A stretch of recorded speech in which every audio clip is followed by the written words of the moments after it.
I want to do, this isn't truly a quiz in the sense of a quiz, but kind of quiz, and I just lost people. All right, they must have known what I was going to say. Anyway, it's not a big deal. So here's what I want you to do. To the extent possible, to help you motivate yourselves, I want you to do the following. Define proper time. Just write it down. Whatever you think it is, you're going to have to check yourselves later. Define proper time.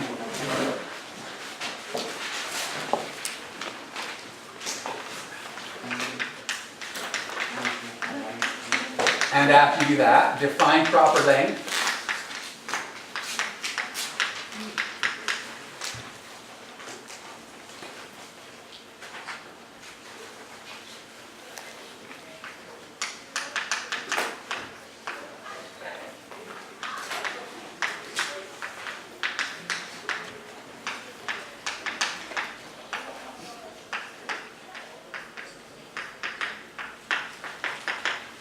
And then write the equations that relate the relative lengths and times using gamma and in terms of proper times and proper lengths.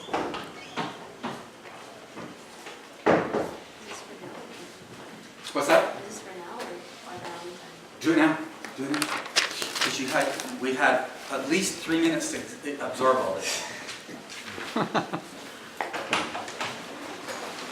I'm never going to see this. You're going to see it. But this is to just make sure that you realize what you might need to know.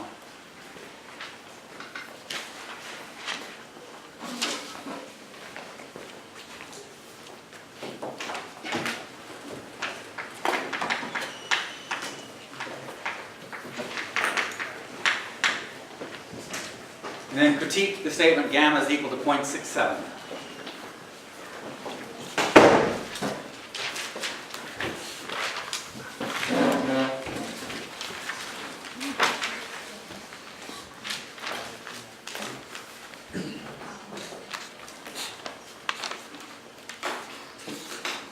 So, see, you should have been able to write those down as I stated them, so everybody should be done.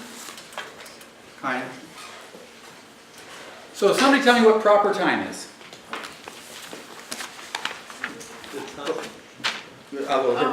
Proper time is the time it takes between two events that happen in the same place. Time it takes as measured between two events that occur at the same place. All right? Is there always a proper time in a problem? No, I mean, like, if you want to make a really scholastic Eiffel Tower kind of an assumption, yes, there is. But if I do this, is there a proper time for those two events in any realistic system? No, because they don't occur at the same place in any reference frame that isn't artificial. All right? I can artificially make the table move at just the right velocity, but that's not happening. All right? So it's good to know that there isn't always a proper time in a problem that we're stated, that we're given. But it's proper length. The length of the object at rest with respect to the observer? It's almost exactly like what I said. Yeah, the length of an object when measured at rest with respect to the observer. Do all objects have proper lengths? Yes. Right? I mean, all you have to do is go be at rest with respect to them. But as we said, if we're going to be really, really picky, is the distance from the Earth to any star ever really a proper length? Is there a proper length for things that are constantly in motion at weird ways? The answer is kind of no. I mean, the star's not moving in any pattern that's going to be easy to find a reference frame that's at rest with respect to both of them. So sometimes we play that whole scientific thing about that we pretend you can actually drop something. All right, if I can find my keys. So we pretend that I can drop my keys. What's the problem? If I'm really going to be picky, what's the problem with dropping my keys that I say isn't really true? What's my mantra I always have that I get to tell you about in classes? What's the velocity of my key, or what's the acceleration of my keys now? What was it the moment I let go? 9.8 meters per second. But what does that break that I always preach against? That's the acceleration being constant is not too bad of an assumption, but there's no sharp corners is where I wanted to go. Right? No sharp corners. What do I mean by no sharp corners? So to go from 0 to something, when I let go of my keys, it may be very quick, but even if you let go slow, you can feel them start to slip in your hands before you quite let go. As you begin to release your grip on them, they begin to accelerate. So there's not ever a jump. So how do I want to put this? There's a lot of assumptions that we make that aren't entirely good, but on the other hand, if we don't make them, we can't solve problems. So proper lengths, we're going to assume that they exist, although maybe not. Now when you wrote the equations, this should be fairly easy. We are trying to relate the two times. Which of those is the proper time by your author's convention? The which? The tau, right? So, what is this name that will help you do it? It's time dilation. What does dilate mean? To get bigger. So, if I have a proper time and I want to make it bigger, do I multiply by gamma or divide by gamma? Does everybody see it? Because gamma, what's wrong with this statement? It's smaller than 1. Gamma can't be smaller than 1, so that can't happen. So gamma is always a number that's larger than 1. So when I know that, if I can remember the phrase time dilation, I can write the equation.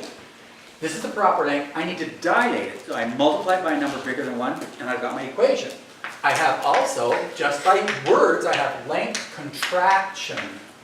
All right? So again, the length I see and the proper length, what do I do with gamma to make this into an equation? It's length contraction, so I need a smaller length than I started with. I can either multiply this side by gamma or divide this side by gamma. Either way works. If I divide by a number bigger than 1, it makes a smaller number. So length contraction leads me here, time dilation leads me there, and then I own those equations. All right? I know what they mean and I can make them work. So I guess that's the main thing I wanted to do there. The other thing is that we talked about simultaneity. We want to talk a little bit more about that. So when I talk about simultaneity, defend for me again what that means if I say that two events are simultaneous. They happen at the same time. So we have this, if I'm in a dark room and I see two lights flash at the same time, does that mean that they were simultaneous events? No.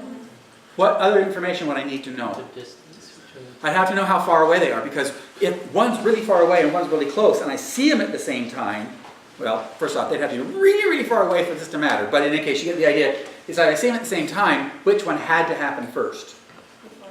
The far one would have to happen first, so that as the light from the far one got to where the second light is, then it would flash so they would continue on together. All right? So when we talk simultaneity in physics, we don't mean what looked like it happened at the same time. We mean in some particular reference frame, they really did happen at the same time, and we have accounted for the time that information takes to get to us. In other words, we're aware of how long those things can be. So now that we understand what we mean by simultaneous, if events are simultaneous in my reference frame, are they simultaneous in any other reference frame that moves with respect to me? That was too much silence.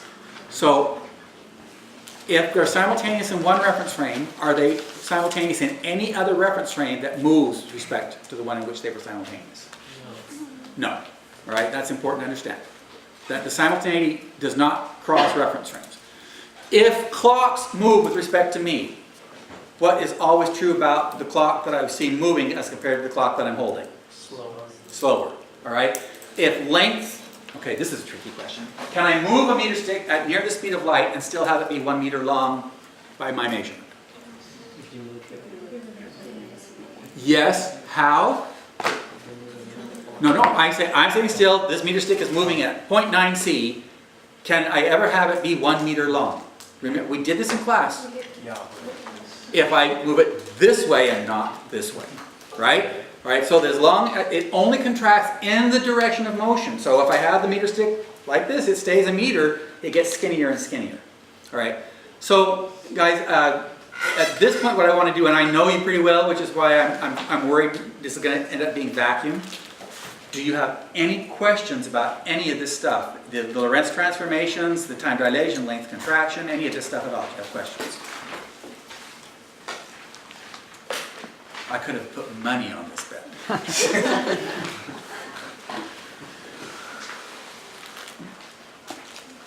In that case, I'm going to go ahead and let you go early today. Just know that there will be one of those hairy questions with tridions or something on the test. So be sure you know how to put that one all together. have to.